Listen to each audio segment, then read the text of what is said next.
Seperti, ya jelas atau tidak jelas lah gitu ya, ada melihat sesuatu di dalam gawang gitu. Kok hese pisan sih, kok sulit banget cetak gol, kemudian kita punya prasangka, yang nggak baik untuk si anduk tadi.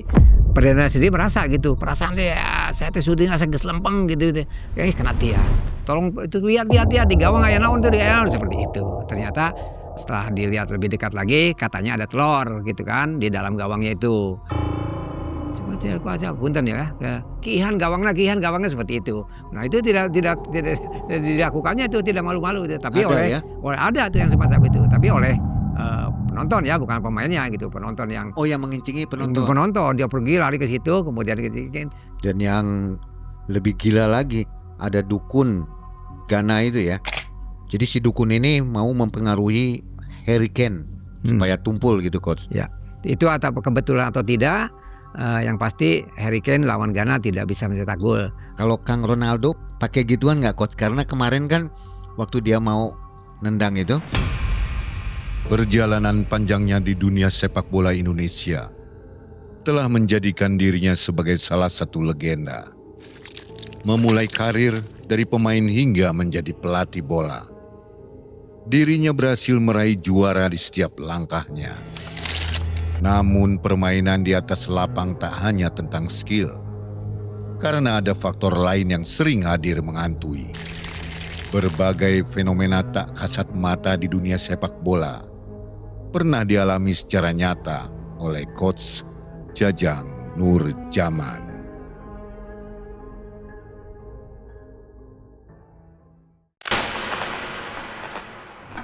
Coach Jajang Nurjaman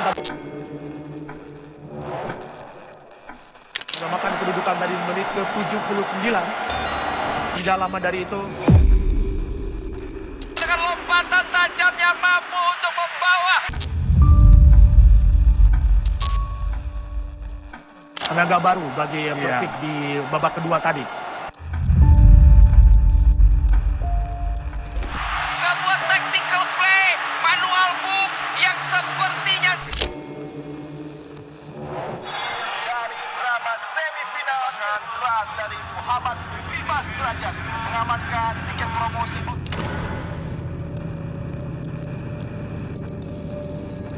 Dia juara Persib Bandung. Jajang Nurjaman berganti dengan penalti, tembak, masuk.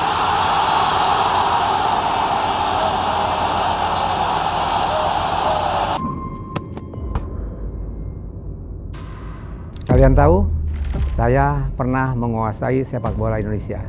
Tapi kalian belum tahu bahwa ada cerita mistis di sepak bola Indonesia.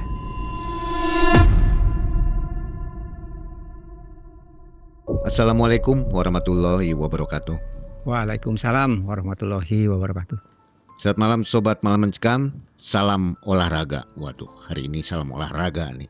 Sobat, ada yang istimewa di Malam Mencekam hari ini. Ada Kang Janur, Kang Jajang Nurjaman. Siapa yang belum kenal? Kita kenalan dulu sekalian nih kalau yang belum kenal. Ini Kang Janur disingkatnya. Atau orang-orang menyebutnya Coach, lebih bekennya gitu ya. Ya. Karena sudah terbiasa, beliau ini kan sudah malang melintang di dunia sepak bola dan terakhir menjadi seorang coach. Kang Jajang, sekarang kesibukannya apa nih? Baik, Mang Haji. Assalamualaikum warahmatullahi wabarakatuh. Waalaikumsalam. Ditanya kesibukan saya sekarang, tentunya kesibukan saya tidak jauh dari olahraga, lebih spesifik lagi di sepak bola. Saya menjabat sebagai direktur teknik di Persib. Direktur teknik di Persib ya. Di Persib. Nah, jadi sobat, Kang Janur ini sekarang sudah nggak di lapangan, Ya. di belakang jok, di belakang Iya. kursi maksudnya, Iya. ngatur-ngatur strategi begitu ya. Tetap di Persib ya, Ya, untuk tahun kemarin. untuk tahun kemarin. Sekarang masih. Untuk musim depan belum tahu apakah masih atau saya cari job yang lain, belum mengambil sebuah langkah. Nah, ini lagi musim Piala Dunia sekarang. Iya. Menurut Kang Janur, siapa nih yang bakal jadi juara Piala Dunia 2026? Apakah Spanyol yang kembali mengangkat trofi kedua atau Argentina yang sukses back to back menjadi juara dunia? Yang mana, Kang? Si Argentina bisa menang. Oke, itu prediksi dari coach. Mudah-mudahan semua segera terwujud nih. Ya. Nah, sobat, kenapa kok Kang Janur dipanggil di Malam Mencekam? Tentunya pasti bertanya-tanya nih ya. Ya. Saya mau bacakan sedikit statement nih, Kang Janur. Ya. Secara ilmiah, unsur mistis dalam sepak bola berkaitan dengan kontrol psikologis. Karena hasil pertandingan sangat sulit diprediksi. Pemain, pelatih, dan supporter kerap mencari kekuatan eksternal untuk memperoleh rasa aman, meningkatkan kepercayaan diri dan menciptakan ilusi kendali. Keyakinan terhadap ritual mistis atau tahayul juga dapat memunculkan efek placebo, sehingga kecemasan berkurang dan performa di lapangan terasa lebih lepas. Kira-kira apa menurut Kang Janur yang saya bacakan tadi? Pendapat Kang Janur apa? Ya setuju sih ya, tapi masuknya ke psikologis barangkali. Psikologis ya. Karena itu tadi kalau kita berhadapan dengan tim yang memiliki kekuatan yang sama-sama kuat, sehingga kadang-kadang kita punya psikologis seperti itu ya, kita minta atau ingin bantuan secara psikologis supaya kita mempunyai kepercayaan diri yang lebih.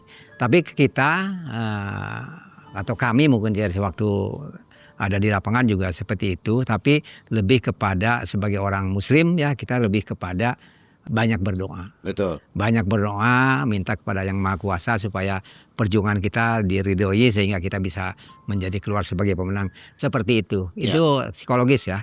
Psikologis ya, saya tidak mengatakan bahwa itu mistis akan menjadi kekuatan yang membantu atau menolong tim untuk menang pertandingan, tapi kalau kita sebagai orang Muslim lebih kepada arah seperti itu. Dan ini diyakini banyak juga di warga ya, di masyarakat, banyak bahwa mistis berperan gitu ya. Ya, betul. Nah, nanti sobat, Kang Janur akan menceritakan pengalaman hidupnya, petualangannya di dunia sepak bola dari mulai menjadi pemain sampai menjadi seperti sekarang. Dan nanti juga diceritakan ada hal-hal mistisnya loh, yang tentunya di luar nalar Kang Janur sendiri ya. Bagaimana kejadian Argentina dan Mesir yang memakai tindakan cuci muka lalu terjadi hujan gol. Apakah itu mungkin seperti itu? Atau Ghana versus Inggris yang berniat mempengaruhi Harry Kane, dukunnya nih namanya Nana Kwako Ponsam. Nanti Kang Janur akan mengupasnya ya, seperti apa hal itu mistis ada di sepak bola.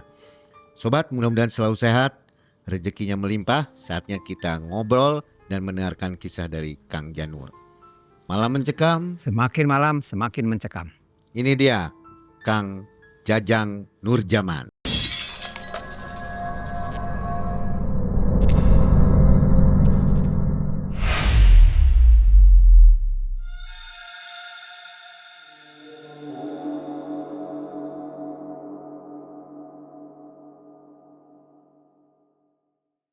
Awal karir saya awali dengan sebagai pemain ya, dimana dari sejak kecil saya memang sangat menyukai olahraga sepak bola, bahkan boleh dikatakan sejak dini ya, di usia katakanlah usia SD, dan saya sudah mulai senang bermain sepak bola. Namun boleh dikatakan sangat berbeda dengan era sekarang, dimana zaman saya dulu belum menjamur, belum ada SSB seperti zaman sekarang. Dan kebetulan saya kan orang daerah. Saya bukan orang Bandung, tapi orang daerah, orang Majalengka lebih tepatnya. Majalengka juga Majalengka pinggiran lagi, di daerah Majalengka Selatan, di Malausma. Jauh dari adanya sekolah sepak bola. Karena jangankan di Majalengka, di Bandung juga saat itu mah belum ada kayaknya SSB. Masa SD saya, masa kecil saya di tahun 60-an, artinya belum ada SSB. Jadi saya memulai main bola di sekolah, main bola di lapangan, di mana sore-sore di mana ada lahan sedikit pun kita sampai main sepak bola. Nah dari situlah mungkin terus berkembang, kemudian sesuai dengan umur di SMP mungkin selalu ikut main ada pertandingan, begitu juga menginjak ke SMA. Masih tetap belum bisa masuk SSB karena saat itu masih belum ada, dan saya memulainya pindah ke Bandung ketika SMA, dan saya sudah mulai masuk atau terjaring menjadi pemain Persib Junior.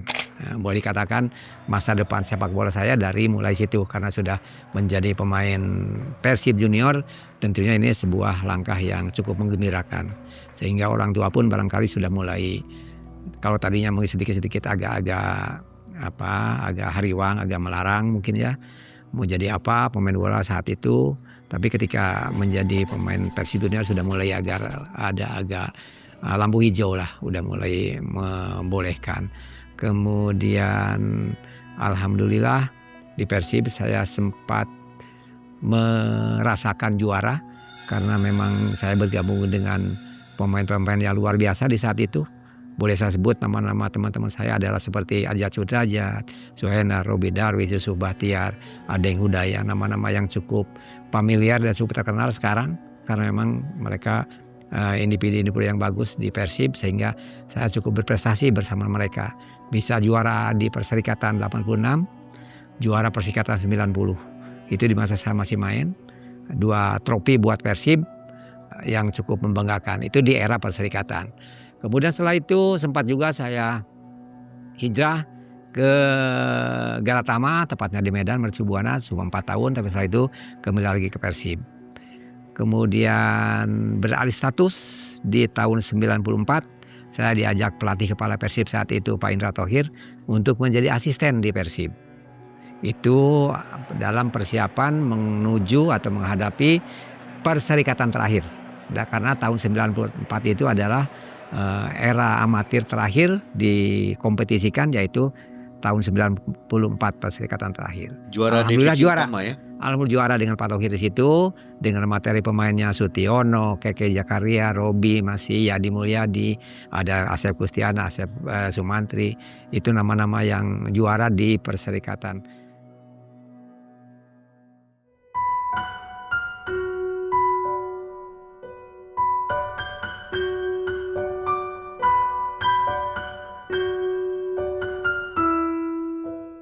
Dihapus Perserikatan, masuklah ke era proporsional di tahun 95. Liga Dunhill kalau saat itu namanya Liga Dunhill.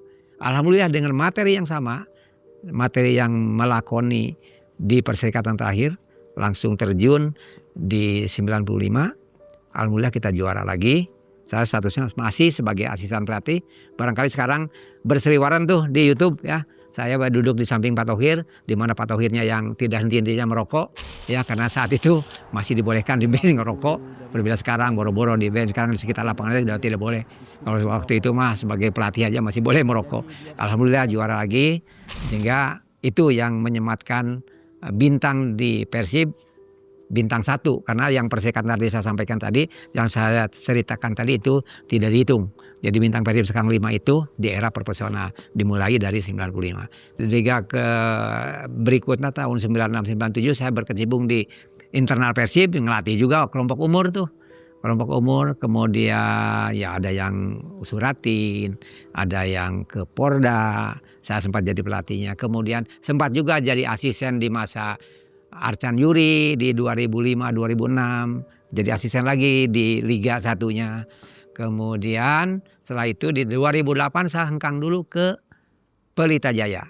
Di-hire sebagai pelatih kelompok umur U21, di mana waktu itu ada regulasi setiap tim yang Liga 1 harus memiliki supporting, yaitu harus memiliki tim U21 yang dipertandingkan sesama Liga 1.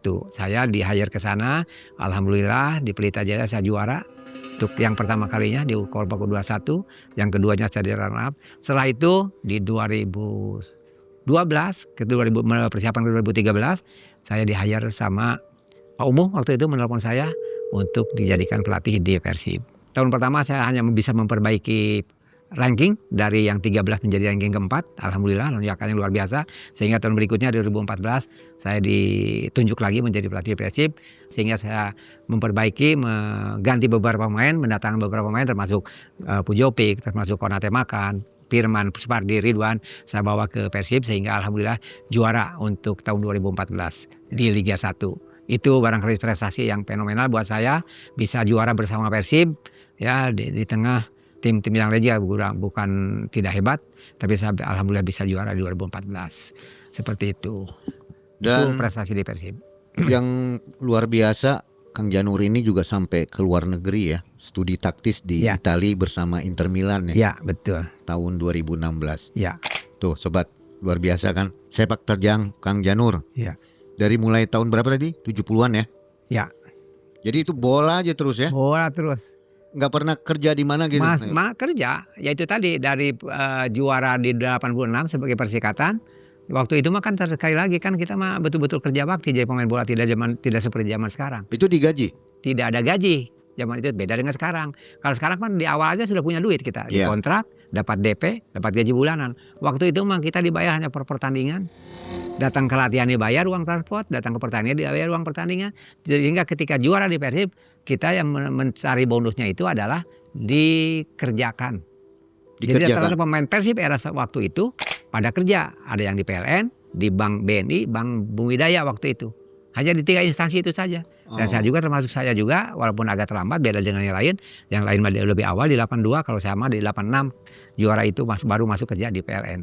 Jadi itu yang dicari. Dapat kerja dari manajemen, diarahkan menjadi pegawai negeri.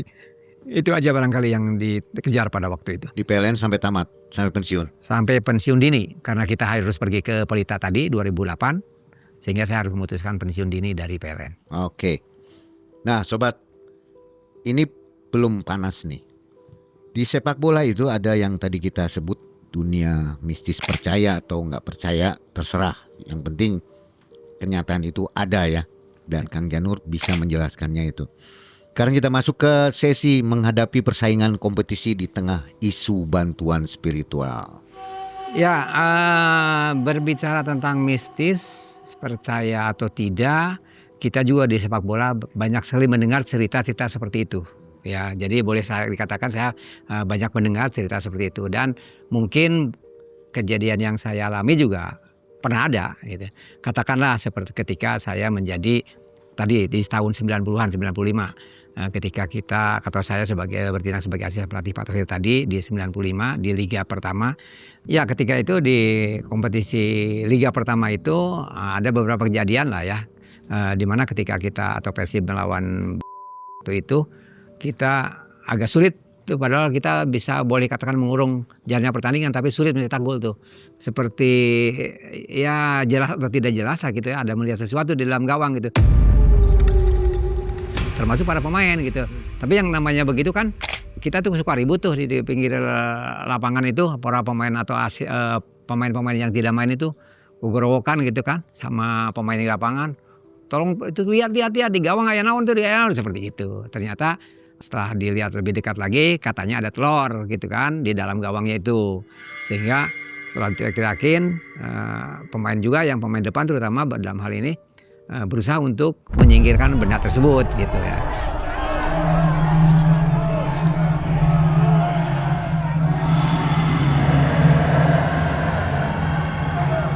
Dan ya itu secara kebetulan atau tidak, real atau tidak, tapi yang pasti setelah benda yang mencurigakan itu katakanlah telur tadi kita buang, akhirnya kita bisa mencetak gol lewat Keke Jakaria seperti itu. Itu salah satunya. Jadi salah satunya. telurnya dibuang, Coach? Dibuang dari gawang. Nggak marah musuhnya? Ya pasti marah lah, pasti marah. Tapi apa boleh buat, yang sudah terjadi. Ya kita play on, jalan terus pertandingan, dan setelah itu atau tidak lama dari itu kita bisa mencetak gol. Itu salah satunya.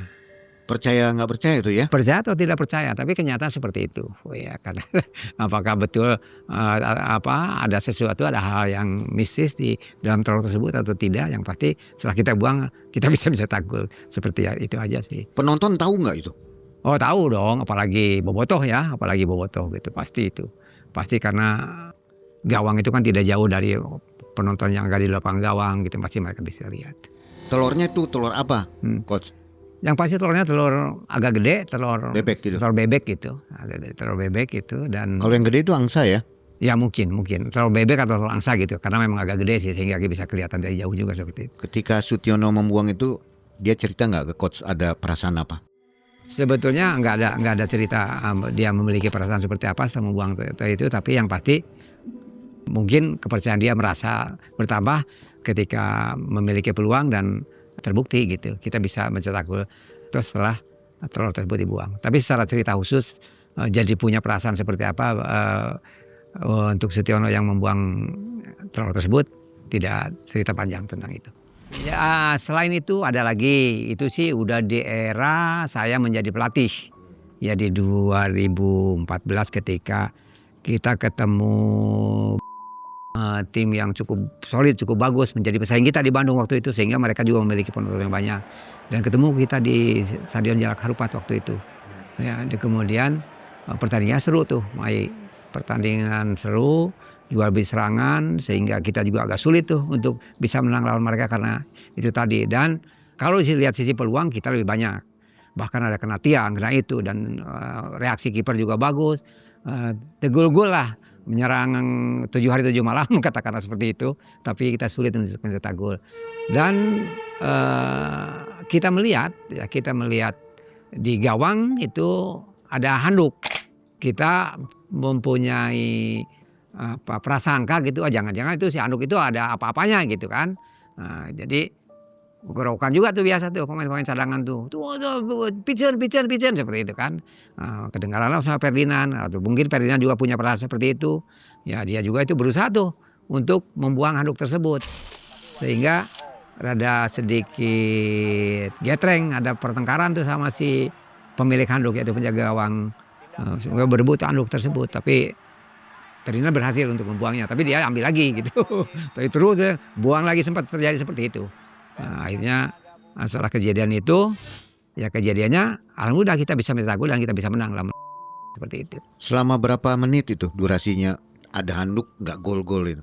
Oh udah cukup lama, itu udah babak kedua baru kita buang, itu di babak kedua. Jadi dari babak pertama kita karena kenapa punya perasaan atau punya prasangka tersebut, karena memang kita selama babak pertama itu sulit sekali itu untuk bisa mencetak gol, karena memang peluang kita cukup banyak yang kita ciptakan gitu. Shoot on targetnya itu ya? Shoot on targetnya banyak, tapi yang nggak gol-gol. Nggak gol-gol. Kok bisa menyalahi, maksudnya wah ini gara-gara anduk nih? Ya itu tadi, jadi segala macam mungkin, aduh perasaan udah harus gol gitu ya, kok masih kena tiang.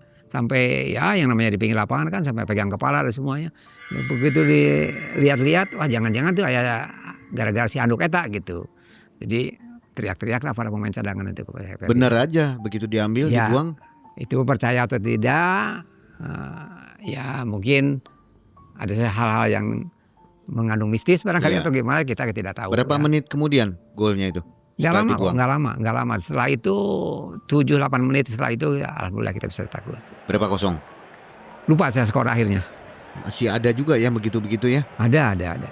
Kalau ini coach, pemain yang dipasangi jimat, saya juga pernah dengar tuh ya, dipasangi jimat nih, dia kejimat ke dukun dulu gitu. Pernah dengar nggak coach? Kalau mendengar cerita itu pernah dengar bahkan zaman dulu lah ya, sebelum di era profesional seperti sekarang. Sudah sering dengar sih bahwa si eta mah cenah sukuna kuat, terceda-ceda, itu pernah mengalami cedera. Si eta mah pakai susuk, dan cerita seperti itu baru apa cuma sebatas cerita. Saya tidak bisa membuktikan bahwa itu benar atau tidak. Tapi kalau mendengar cerita tentang itu ada. Ya di samping kita yang di pinggir lapangan, ofisial dan para pemain cadangan melihat kok hese pisan sih, kok sulit banget cetak gol. Kemudian kita punya prasangka yang baik untuk si anduk tadi. Perdana sendiri merasa gitu, perasaan dia saya teh syuting asa geus lempeng gitu. Kena tiang.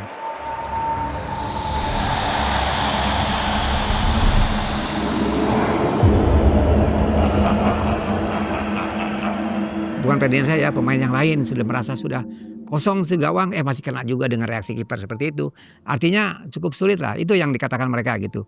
Jadi mereka juga kan suka tuh pemain di samping, jangankan ada handuk, tidak ada handuk pun kan sok di si namanya jaring gawang, kan suka gebiak-gebiak gitu kan. Ya seperti itu. Ya, itu tuh untuk apalagi ini melihat mendeteksi ya itu ya. Ya itu tadi mungkin prasangka jangan-jangan gitu kan, atau sebuah kebiasaan barang di olahraga sepak bola, di para pemain sepak bola. Saya coba misalkan itu kan ada cerita dari sebelumnya, coba gawangnya di atas jaringnya gitu, apalagi ini melihat itu yang cerita Ferdinand itu seperti itu mungkin. Coba lah tadi pijen ku aing anukna seperti itu gitu. Coach, di luar negeri yang tadi saya bilang itu kejadian kemarin Argentina vs Mesir. Itu sampai dia pada cuci muka. Maksudnya apa tuh coach? Pertandingan Piala Dunia ya, khususnya kita menyoroti pertandingan Argentina lawan Mesir, di mana skor akhirnya adalah 3-2 buat Argentina. Dan si Mesir sudah sempat unggul 2-0 dulu. Dan untuk menyamakan kedudukan itu si Argentina ini kan cukup juga memiliki banyak peluang gitu, tapi tidak gol-gol. Sementara kita tahu kalau dihubung-hubungkan dengan psikologi, ya kan? Saya menyebutnya psikologi. Kalau kita sering lihat video tuh YouTube bahwa pemain Mesir mah di kamar ganti tuh baca Al-Fatihah dulu secara kompak rame-rame sehingga dia memiliki kepercayaan yang lebih karena dia merasa sudah berdoa yang kuat, memohon kepada Yang Maha Kuasa untuk dilindungi dalam pertandingannya. Dan sebaliknya barangkali buat mereka Argentina ketika mereka ketinggalan 2-0 dan memiliki beberapa peluang tegul-gol dan mereka mengadakan sebuah ritual juga tuh di lapangan kita lihat ada yang cuci muka dan setelah itu penalti Messi yang tidak masuk. Tapi dengan adanya ritual semacam itu, bukan ritual lah, katakanlah apa, mereka ya itulah melakukan tindakan basuh-basuh muka dan tangan dengan air gitu. Dan secara kebetulan mereka juga bisa membalas, bahkan bisa unggul 3-2 ya. Tapi mungkin kalau dihubungkan dengan itu, mereka mungkin memiliki kepercayaan seperti itu. Mungkin ya, saya tidak menyebutnya bahwa itu adalah nyata, tapi kemungkinan saja mereka memiliki kepercayaan seperti itu.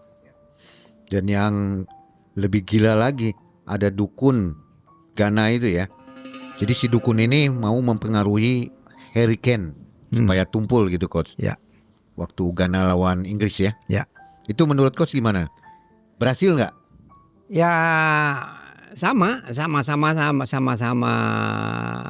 mendengar informasi, ya kan, sama-sama melihat YouTube-nya bahwa bahkan ada jelas fotonya gitu. Jadi saya hanya tidak bisa membenarkan bahwa itu ada atau tidak, tapi yang pasti kita sama-sama mendengar bahwa katanya si dukun Ghana itu yang namanya Nanan tadi ya, membuat sebuah ritual sehingga dengan bertujuan untuk memandulkan Harry Kane ya, dimana kita tahu Harry Kane adalah penyerang yang sangat produktif dari kesebelasan Inggris sehingga mereka lebih khusus katanya untuk memandulkan Harry Kane. Itu atau kebetulan atau tidak, yang pasti Harry Kane lawan Ghana tidak bisa mencetak gol padahal peluang yang dia miliki cukup banyak.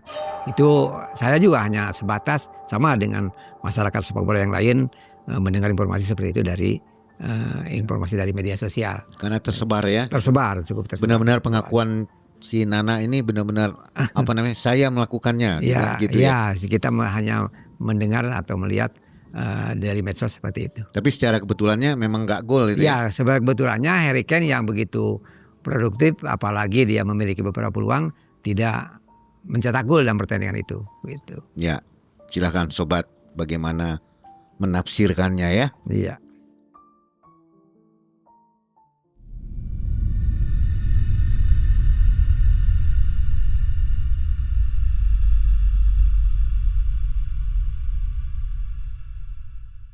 Dari pengalaman-pengalaman itu, coach sendiri punya pengalaman pribadi nggak tentang dunia mistis atau yang serem-serem lah gitu selama hidup?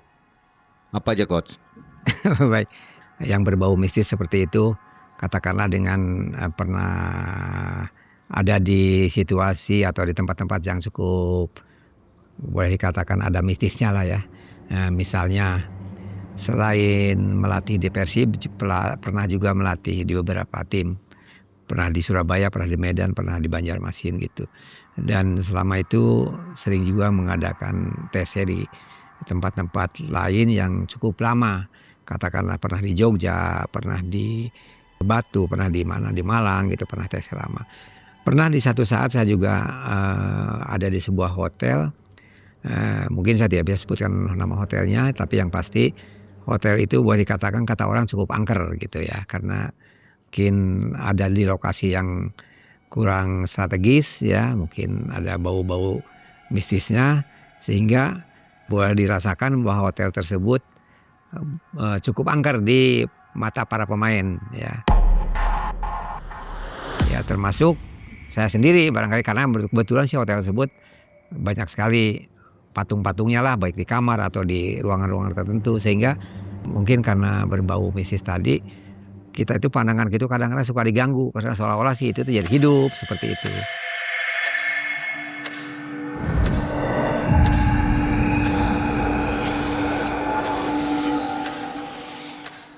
Belum lagi di kemudian hari saya sering dengar cerita atau informasi dari para pemain bahwa sering nanya ke saya, Coach pernah lihat ini nggak di sini? Coach pernah lihat ini sih. Dan itu bukan dari 1-2 pemain saja, tapi dari ofisial juga sama.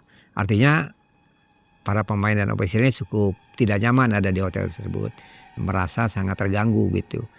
Dan malah ada sebuah kejadian yang sehingga saya mengambil kesimpulan, mengambil langkah untuk pindah dari itu karena betul-betul ekstrim kejadiannya. Ada di sebuah kamar waktu itu ada 2 orang, yang satu bukan ngalindur, bangun tengah malam, yang satunya si teman sekamarnya itu bangun juga sambil melihat ke dia, kemudian hehe katanya seri gitu kan, kunaon sih ujuk-ujuk seri gitu kan.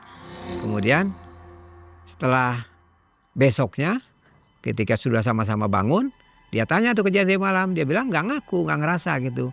Jadi seolah-olah ya bahwa yang bangun itu bukan dia gitu, pikiran yang si temannya yang satu itu. Sehingga wah lebih semakin ngeri nih si ini saya pikir. Sehingga saya sebagai pimpinan di tim itu, sebagai pelatih kepala bisa memutuskan untuk pindah hotel. Itu karena hal-hal semacam itu. Itu salah satunya. Sosoknya seperti apa yang mereka lihat itu? Ya sosoknya ya itu seperti apa sih, saya sendiri kan belum pernah melihat gondorowo, ya seperti begitulah kira-kira. Ya seperti makhluk-makhluk seperti begitu.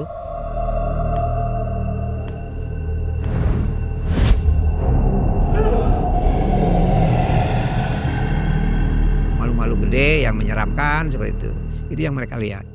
Ya kemudian cerita yang lainnya masih di sebuah hotel juga. Mungkin saya tidak artis kalau saya sebutkan di mananya. Tapi yang pasti waktu itu hotelnya cukup gede, ada di 5 tingkat. Sementara para pemain ada hanya di lantai 1, lantai 2. Saya sendiri yang di lantai paling tinggi karena saya ditempatkan di kamar yang cukup gede dan kebetulan saya sendirian. Sehingga ketika saya punya kebutuhan atau ada kebutuhan, bisa minta diantar air atau apa, selalu yang ngantar tuh tidak satu orang, si kitman ini, pembantu umum ini, berdua. Sehingga saya tanya, kamu kenapa sih kok ngantar sesuatu ke kamar ini, kok tidak berani sendiri, cuma hehehe aja. Lama-lama setelah saya tanya-tanya secara detail, baru ada pengakuan dari mereka bahwa mereka takut karena sering melihat sesuatu di lantai ini, dia bilang gitu. Sehingga saya percaya atau tidak percaya, tapi buat saya sendiri tidak pernah tuh dia menampakkan diri ke saya gitu. Sehingga saya tidak percaya juga. Tapi setelah tanya dan manajemen hotel itu pun pernah ngomong ke saya, mengaku bahwa oh iya coach, di kamar coach itu ada yang jaganya, gede banget orangnya. Karena kita ngomong gitu karena memang pernah di kamera muncul katanya. Itu. Jadi ya makhluknya ya seperti tadi saya sebutkan itu, semacam makhluk gede yang samar-samar yang seperti itu. Jadi kalau cerita tentang di luar sepak bola paling, tapi sebetulnya masih lingkungan sepak bola juga ya, tapi kejadian seperti itu tidak hubungan dengan pertandingan sih, tapi saya pernah melihat hal seperti itu. Kalau ditanya pengalaman pribadi tentang apa kejadian-kejadian yang saya alami, ya seperti itu diantaranya.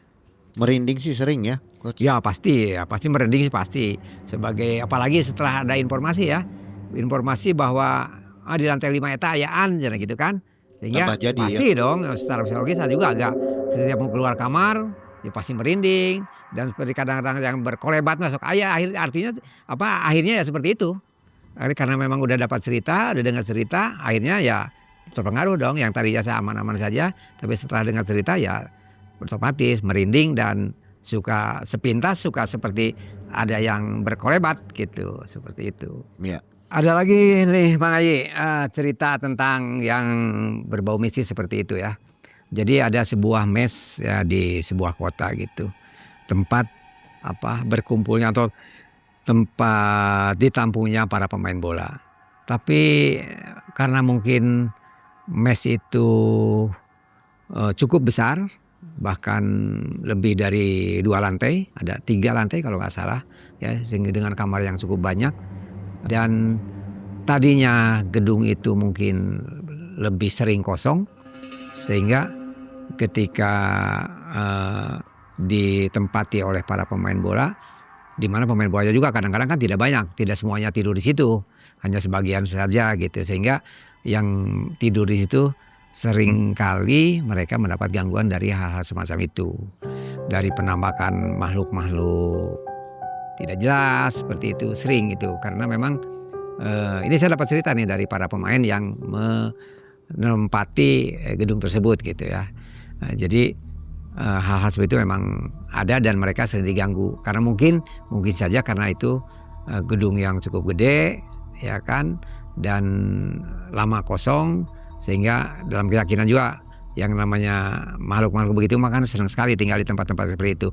Jadi sering menampakkan diri dan sering mengganggu para pemain yang tinggal di tempat tersebut seperti itu.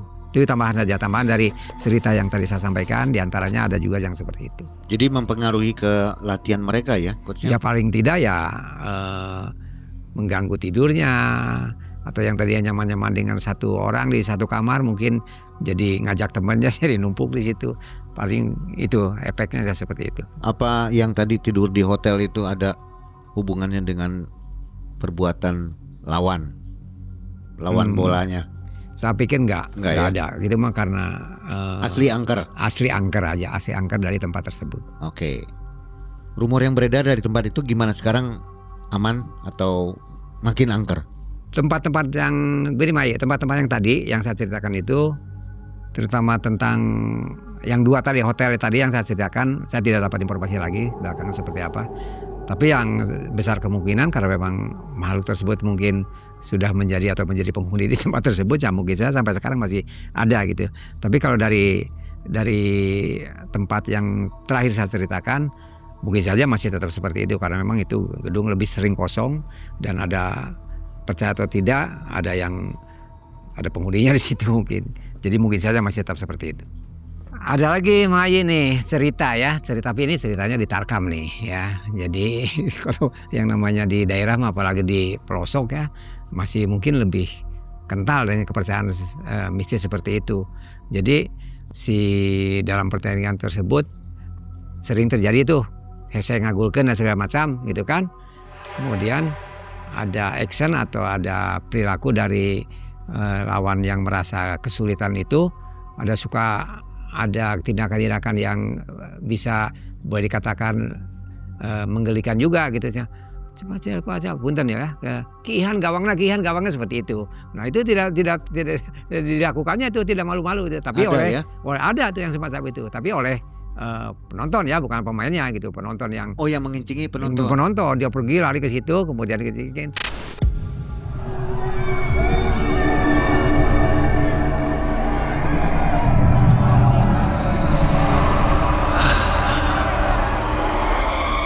Semacam itu ya. Itu terang-terangan ya? Terang-terangan kok yang gitunya. Itu artinya dari kepercayaan semacam itu ada, apalagi di dunia Tarkam ya. Kalau di dunia profesional kan nggak ada yang gitu, nggak mungkin kan. Masa ada orang ada Gelora, orang ya? Lingkungan ke lapangan pertandingan nggak bisa, nggak boleh ditangkap oleh security kalau gitu. Ini mana cerita di Tarkam semacam itu, ada juga yang seperti itu. Oke. Kalau Kang Ronaldo pakai gituan nggak coach? Karena kemarin kan waktu dia mau nendang itu orang bilang baca Bismillah katanya. Ada yang bilang Wismillah katanya. Itu ritualnya dia atau gimana ya? Kita melihat apakah itu editan atau memang betul-betul Ronaldo mengucapkan seperti itu ya. Kita tahu pasti juga yang zaman sekarang kan banyak sesuatu kan banyak diedit ya, apalagi udah adanya AI gitu. Terakhir ini berapa tahun terakhir dia main di Liga Arab, mungkin saja dia sudah terinspirasi, mungkin saja dia punya kebiasaan orang Arab seperti itu dan menurut dia cukup positif pengaruhnya kepada kepercayaan diri, ya mungkin saja Ronaldo melakukan hal seperti itu. Oke. Bandingan Ronaldo dengan Messi, kenapa kok Ronaldo kendor banget di tim itu? Ini nyambungnya ke bola lagi nih. Gini Mai, jadi kan baik ngomongin bola lagi ya. Jadi sekarang ngomongin tentang Messi dengan Ronaldo. Ya, betul. Ya. Kalau tadi ditanya pertanyaannya kenapa Ronaldo tidak segacor Messi ya di Piala Dunia di World Cup tahun Betul. ini. Kalau alasan yang bisa saya sampaikan adalah pertama dari sisi umur. Perbedaan umur aja udah. Jadi artinya kalau Ronaldo di umur Messi sekarang mungkin dia masih gacor ya. Tapi saya melihatnya jadi sisi itu, dari sisi umur. Bagaimanapun Ronaldo memang betul sosok yang luar biasa. Sulit dicari bandingannya, di umur segitu dia masih bisa bermain di World Cup, kan luar biasa. Ya, tapi ya itu tadi sehebat-hebatnya orang kan tidak bisa kita berharap penampilan Ronaldo masih berpenampilan seperti Ronaldo 5 tahun yang lalu, nggak mungkin ya. Jadi artinya kenapa sekarang tidak sehebat Messi, yaitu dari sisi umur aja sudah berbeda, artinya sudah terpaut cukup banyak. Jadi alasannya lebih kepada itu barangkali. Usia ya. Dari usia. Jadi mulai yang tumpul. Yang sangat berpengaruh kepada penampilannya. Tapi sebelum-belumnya di Piala Dunia yang dulu pun Ronaldo agak sulit ya kalau bermain dengan tim dari Portugal ini. Justru enggak juga. Kalau buat saya kehadiran Ronaldo di Portugal cukup luar biasa. Tanpa dia lebih parah. Oh, lebih parah. Dulu zaman katakanlah Portugal punya Luis Figo yang sama-sama pemain berkaliber dunia, pernah dapat Ballon d'Or, pernah membawa Portugal lolos ke Piala Dunia, ya, atau pernah berprestasi dengan tim Portugal. Tapi Portugal bersama Ronaldo pernah juara Eropa, beberapa kali masuk Piala Dunia, luar biasa. Oke. Pencapaian Portugal dengan Ronaldo, padahal materi pemain yang bersama-sama Ronaldo tidak sebagus materi yang ketika ada Figo waktu itu. Oke. Jadi artinya sosok Ronaldo di Portugal, jangan ngomong Ronaldo sekarang ya, sekarang memang sudah jauh menurun, tapi keberadaan Ronaldo di tim Portugal menurut saya luar biasa, berdampak, berimpact kepada timnya, bisa berprestasi luar biasa.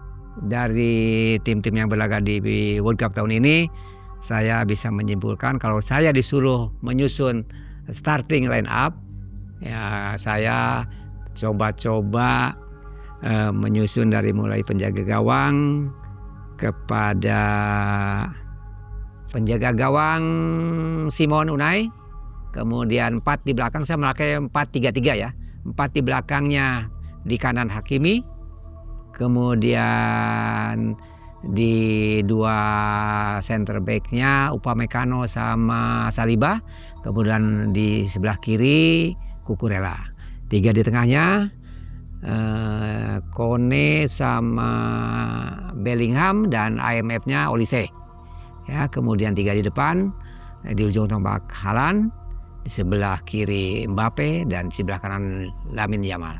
11 line up atau starting line up susunan dari Coach Janur. Terima kasih. Ini untuk semua tim. Ya, udah dirangkum tuh, udah semua tim, tapi kira-kira itu. Kalau coach sendiri idolanya negara mana? Kebetulan Prancis adalah favorit saya. Kenapa saya menjagokan Prancis? Karena memang dari awal saya melihat skuad mereka yang cukup mumpuni. Kedalaman skuadnya luar biasa. Semua pemain-pemain yang punya kualitas, baik yang bermain di Liga Prancis sendiri, sehingga saya dari awal ketika banyak yang menanya, malum ya sebagai coach barangkali banyak wartawan, banyak pihak-pihak yang selalu nanya apa favoritnya coach, ya saya dari awal sudah menjagokan Prancis karena alasan tadi. Waduh, ini Prancis luar biasa nih skuadnya, ya. Kemudian saya melihat skill individu masing-masing pemainnya itu saya senang banget, ya. Banyak pemain-pemain didominasi oleh pemain yang tapi punya skill yang luar biasa. Ada Olise, ada Dembele, ada Mbappe, ada Doe, banyak sekali pemain-pemain. Ada Tchouaméni, banyak Kone, banyak bisa saya sebutkan. Saking hafalnya, ya, saking senangnya dengan skill individu daripada para pemain Prancis ini sehingga rada hafal. Bukan rada hafal lagi nih. Ini kalau dibahas bisa 2 hari 2 malam nggak selesai. Ya, nih. betul. Kayaknya Jadi tadi tanya siapa favoritnya, masih Prancis. Prancis. Jadi setiap malam begadang terus ya? Ya, begadang Nonton terus. Kadang-kadang tapi kalau ngantuk mah ditinggal tidur juga, tapi ya bertahan dulu lah supaya bisa ngelihat. Pas melek udah habis ya? Ya. Tidur kan? Ya. Pas melek habis ya Iya, bolanya. betul, kadang-kadang seperti itu. Oke, baik. Tapi Kang Janur ini identiknya selalu dengan Persib ya. Selalu dengan Persib nih kuatnya. Betul sekali, karena memang boleh dikatakan saya dari kecil meniti karir sebagai pemain di Persib, kemudian menjadi asisten pelatih dan menjadi pelatih, dan terakhir menjadi direktur teknik. Jadi kata orang mah udah lengkap sudah lah di Persib ini ya, dari mulai pemain, asisten pelatih ke direktur teknik. Yang belum teh menjadi owner kemudian. Owner. Insya Allah mudah-mudahan ya. Tapi di usia yang sekarang ini pastinya udah nggak muda lagi. Betul. Tapi masih tampak gagah aja nih. Alhamdulillah. Apa nih? Biar gagah terus, biar sehat terus. Apa harus main bola terus tiap hari itu gimana nih? Yang pasti ya dari kecil beraktivitas sebagai berkecimpung di dunia sepak bola. Artinya bukan, termasuk sekarang sudah tua ya boleh dikatakan. Bukan berarti kita hanya duduk di belakang meja, di belakang layar, tapi tetap masih ada aktivitas di lapangan. Ya, apalagi kemarin-kemarin ya ketika melatih, baik itu di Persib atau saya pernah melatih di mana-mana. Jadi di samping action di lapangan untuk memberikan contoh kepada pemain, juga saya terlibat di olahraga yang lain untuk menjaga kebugaran. Saya suka olahraga yang lain seperti bisa tenis, bisa bulu tangkis, bahkan yang sekarang ada padel. Dan ikut juga kita ikut luar biasa ya dengan tren. Jadi artinya mungkin itu yang bisa menjaga kebugaran saya, yang dikatakan orang dengan usia segini ini masih alhamdulillah masih kelihatan jag-jag. Alhamdulillah. Disyukuri saja. Nah sobat yang idola dengan Kang Janur, silahkan komentar di bawah ya. Tanya apa aja, nanti insya Allah Kang Janur bisa jawab lah di komentarnya. Nah sobat, itu tadi pengalaman mistis yang dialami oleh Kang Janur ya, dan prediksi tentang bola, khususnya Piala Dunia ya. Jadi jangan lupa untuk menyaksikan Piala Dunia nanti, kita nobar di tanggal 20 ya, hari Minggu ya Kang. Yang terakhir nih, ini refleksi perjalanan 4 dekade nih Kang Janur. Kemenangan ditentukan kualitas tim, bukan hal mistis. Setuju? Setuju pisan. Jadi itu hanya psikologis ya. Psikologis saja. Tapi kalau yang menganggap itu ada hal mistis, silahkan saja, itu mah masing-masing punya bagaimana menanggapinya. Iya. Kang, supaya sukses seperti Kang Janur, perjalanan hidupnya sampai sekarang, sampai sukses, mungkin ada tips untuk penonton Malam Mencekam. Apa dong tipsnya nih? Sepak bola itu pada akhirnya kan sebuah pekerjaan ya, untuk menjadikan seseorang itu boleh dikatakan sukses dalam kehidupannya, seperti itu. Jadi sama dengan dunia lain, bahwa sepak bola juga adalah sebuah langkah, sebuah pekerjaan yang dirintis dari awal sehingga membuat seseorang itu menjadi sukses di kemudian hari gitu. Termasuk boleh dikatakan tadi Ayi menyebutkan bahwa saya disebut sukses ya, alhamdulillah ya. Kehidupan sekarang dengan keluarga lumayan bagus. Tapi itu semua dirintis dengan perjuangan yang cukup hebat dari semenjak meniti karir dari sebagai seorang pemain bola. Jadi betul-betul itu adalah hasil kerja keras ya, kerja keras di latihan, kerja keras di pertandingan, kerja keras dalam berdoa, semuanya itu adalah hasil kerja keras. Kalau saya melihatnya bukan hasil dari ada hal-hal mistis atau hal-hal lebih spesifik lagi, lebih vulgar lagi dari pesugihan dan segala macam, mungkin bukan dari hal seperti itu. Tapi betul-betul hasil dari kerja keras dan perjuangan untuk menjadi sukses itu harus seperti apa. Lebih ke situ, Mai. Oke, sedikit nih titik terendah selama hidup Kang Janur apa? Nggak punya duit sampai rumah tangga berantakan, pernah nggak ngalamin? Alhamdulillah setelah menjadi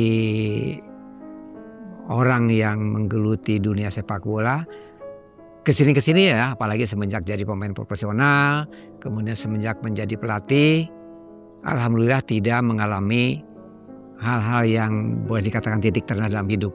Tapi justru dialaminya di awal-awal. Di awal-awal meniti karir yang kita memang jujur kebanyakan pemain sepak bola Indonesia kan dari kalangan menengah ke bawah. Boleh disetujui atau tidak, tapi kenyataannya seperti itu, termasuk saya. Mungkin saya juga lahir dari keluarga yang boleh dikatakan menengah ke bawah. Jadi sebelum mendapat pekerjaan yang tetap, sebelum mendapat atau prestasi yang bagus di dalam sepak bola, saya tetap merasakan titik terendah dalam hidup, artinya susah sekali, sehingga harus mencari sana sini, mencari uang untuk beli sepatu. Ketika sudah menikah pun seperti itu, tidak ujuk-ujuk saya langsung hidup enak, tapi tetap harus berjuang dulu dengan boleh dikatakan hidup susah lah ya. Tidak seperti sekarang, alhamdulillah. Setelah sekarang kan boleh dikatakan lebih enak, lebih bagus kehidupan saya dengan keluarga. Jadi kalau dikatakan titik terendah dalam karir atau dalam kehidupan saya adalah di awal-awal sebelum meraih sukses. Seperti itu. Nah, itu pesannya dari Kang Janur ya. Jadi Kang Janur juga pernah mengalami masa sulit, jadi nggak langsung enak seperti sekarang. Jadi jangan cepat mengambil keputusan untuk melakukan pesugihan. Sangat berbahaya. Dan dunia mistis di sepak bola tentunya ada. Silakan Anda yang mencerna sendiri. Bola seperti apa? Bola itu bundar ya. Betul. Sayangnya bolanya warnanya hitam putih nih. Terima kasih, Mang Haji.